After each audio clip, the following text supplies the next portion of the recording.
કોઈપણ દેશની લોકશાહીનું સાચું માપ કાઢવું હોય તો ત્યાં તળિયાના સ્તરે એટલે કે ગ્રામ પંચાયતની યોજાતી ચૂંટણીઓ જોઈ લેવી। આના પરથી આ દેશ લોકશાહીને કેટલો વરેલો છે તે ખ્યાલ આવી જશે।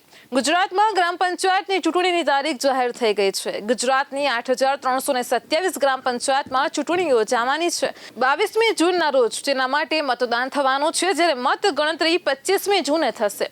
ચૂંટણી યોજાતા ત્યાં વહીવટદારથી કરાતા શાસનનો અંત આવશે અને રાજ્ય ચૂંટણી આયોગે આગામી ચૂંટણીઓને લઈને તૈયારીઓ પણ શરૂ કરી છે। ચૂંટણી થવાના પગલે પંચાયતોમાં વહીવટકર્તાઓનું શાસન સમાપ્ત થઈ જશે।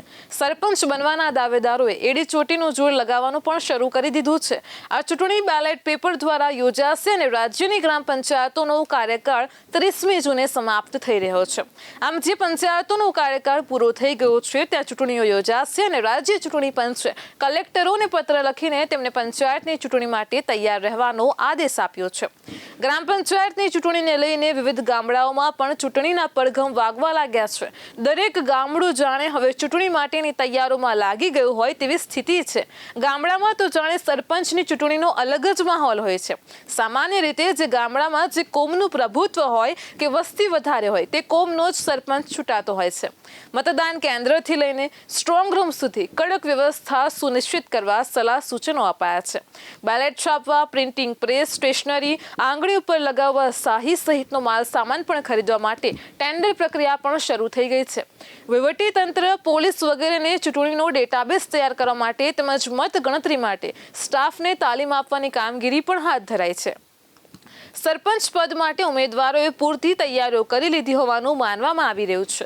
સરકાર તરફથી હજુ સુધી ચૂંટણીનો ખર્ચ અંગે કોઈ વિગતો મળી નથી, પરંતુ કેટલાક ધારાધોરણ નક્કી કરાશે અને તે અંતર્ગત ચૂંટણી ખર્ચ કરવાનો રહેશે। ગ્રામ પંચાયતની ચૂંટણી એ તળિયાનું રાજકારણ બતાવે છે અને તેની સાથે તંત્રના વિકાસના કામો તળિયા સુધી કેટલી હદ સુધી પહોંચ્યા હોય તેનું પ્રતિબિંબ પણ આ ચૂંટણીમાં જોવા મળે છે। ગ્રામીણ સ્તર પર ચૂંટણીમાં ઉભા રહેનારા સરપંચ તેમના ગ્રામીણ મત વિસ્તાર દીઠ જુદા જુદા પ્રકારના વચનો આપતા હોય છે અને આ વચનોમાં ગ્રામીણ વિસ્તારના લોકો તેમને ત્યાં પાકા રસ્તાની માંગ કરતા હોય છે। ખેડૂતોએ સિંચાઈ માટે વીજળીના કનેક્શન ક્યારે કરી આપશે તેની માંગ કરે છે। આ સિવાય કેટલાય નહેરની માંગ કરતા હોય છે। પંચાયત માટે સરકારમાંથી કેટલું ફંડિંગ કરાવી આપશો તેની પણ માંગ કરતા હોય છે। આવા અનેક પ્રશ્નો ગામે ગામે હોય છે અને આ પ્રકારના પ્રશ્નોમાં કેટલાક કોમન હોય છે તો કેટલાક જાતિ કે જ્ઞાતિ લક્ષી હોય છે અને તેમાં પણ ગ્રામીણ રાજકારણ જાતિવાદી જૂથોની બોલબાલા જબરજસ્ત હોય છે। દરેક જાતિના વધારે સભ્યો હોય અને આ જાતિઓ પર જેની પકડ હોય તે જ સરપંચ તરીકે ઝુકાવે છે અને તે સરપંચ તરીકે જીતે પણ છે। જો કે કેટલીક વખત જાતિ મોટી હોય તો સામસામા સમીકરણો પણ મંડાય છે। એક જ જાતિના બે બળિયા સામસામે ટકરાય તેવી ઘટનાઓ પણ બને છે। ગ્રામીણ સ્તર પર થતી ચૂંટણીમાં કઈ જાતિ અને કઈ જ્ઞાતિ તેનું પ્રભુત્વ દર્શાવવાની રીતસર હોડ ચાલે છે। ગ્રામીણ વિસ્તારોમાં તો દરેક જાતિ અને જ્ઞાતિ આ ચૂંટણીને તેમનું પ્રભુત્વ બતાવવાના પ્રયાસ તરીકે જ જોતા હોય છે અને તેથી જ ગ્રામીણ સ્તરે યોજાતી ચૂંટણીમાં રાજકીય પક્ષોની સાથે સાથે જાતિગત રાજકારણની બોલબાલા પણ વધારે હોય છે। ગ્રામ પંચાયતની ચૂંટણી ઉમેદવારના ખમીરના પણ પારખા કરે છે। ઉમેદવાર તેના હરીફનું કેટલું દબાણ સહન કરી શકે છે તે અહીં દેખાય છે। આ સ્તરે ઉમેદવારે જો જાતિના કામ કર્યા હોય તો તેને જાતિનું સમર્થન મળે છે। આમાં ઉમેદવારો મુખ્યત્વે સામાજિક આગેવાનો હોય છે જે તેમની જાતિના લોકો માટે કામ કરતા હોય છે। તેઓ પણ આમાં તેલ જુઓ, તેલની ધાર જુઓની જેમ જ ઉતરતા હોય છે।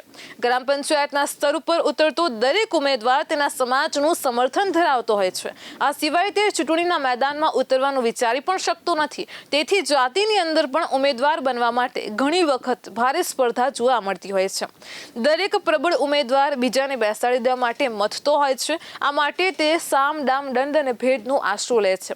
જરૂર પડે તો સગાઓની મદદ પણ લે છે અને તેથી જો ગ્રામ પંચાયતની ચૂંટણી જોઈએ તો આપણને ચૂંટણીની આખી તાસીર સમજમાં આવવા માંડે। અહીં ચૂંટણી એકદમ મૂળભૂત તત્વો સાથે લડાય છે। તેમાં રૂપિયાની તાકાત, પ્રભુત્વ, સમાજ પર પ્રભાવ, બાહુબલી તરીકેનો પ્રભાવ બધું જ દેખાય છે।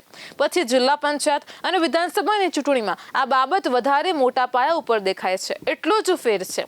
આ ચૂંટણી ઉમેદવારની નાણાકીય, શારીરિક, સામાજિક, રાજકીય તથા જનસમૂહ સાથે કામ પાર પાડવાની ક્ષમતા એ બધાની ચકાસણી ચૂંટણી કરે છે અને તેની સાથે તે ક્રાઉડ મેનેજમેન્ટનો અદ્ભુત પદાર્થ પાઠ પણ શીખવાડે છે, જે ભવિષ્યમાં ઘણો ઉપયોગી નીવડે છે. લોકોને કયા મુદ્દાઓ સ્પર્શે છે, લોકોને કયા મુદ્દાઓ ગમે છે, કયા મુદ્દે જન લાગણી ઉશ્કેરાય છે તથા કયા મુદ્દે લોક લાગણી પર કોઈ અસર પડતી નથી, તે બધાનો ખ્યાલ ગ્રામીણ સ્તરની ચૂંટણીમાં જ આવી જાય છે. આના ઉપરથી કયા મુદ્દાને છાવરવા અને કયા મુદ્દા ઉપર વધારે ફોકસ કરવું તથા કયા મુદ્દાને વિચારે પાડી દેવા તથા કયા મુદ્દાને બીજા ઉપર ધોળી દેવા તેનો પણ ખ્યાલ આવે છે. સરકારને પણ આ ચૂંટણી પરથી ખબર પડે છે કે પવન કઈ દિશામાં વહી રહ્યો છે અને તેના પરિણામોના આધારે સરકાર બીજા મહત્વના પગલાં પણ લેવા પ્રેરાય છે. ભવિષ્યમાં બીજી મોટી ચૂંટણી લડવી હોય તો તેના માટે ગ્રામ પંચાયતની ચૂંટણી એક પાઠશાળા છે. યુદ્ધના 7 કોઠા હોય તેમ ગ્રામ પંચાયતની ચૂંટણી એ રાજકારણનો પહેલો કોઠો છે તેમ કહેવાય છે. આ ચૂંટણી લડનારને કઈ રીતે નેરેટિવ રચવો તેનો ખ્યાલ આવવા લાગે છે. રાજકારણની પ્રારંભિક ગળથૂથી અહીંથી જ મળે છે અને તેથી રાજકારણમાં ઝંપલાવ માંગનારાઓ માટે ગ્રામ પંચાયતની ચૂંટણી એક નવી શરૂઆત છે.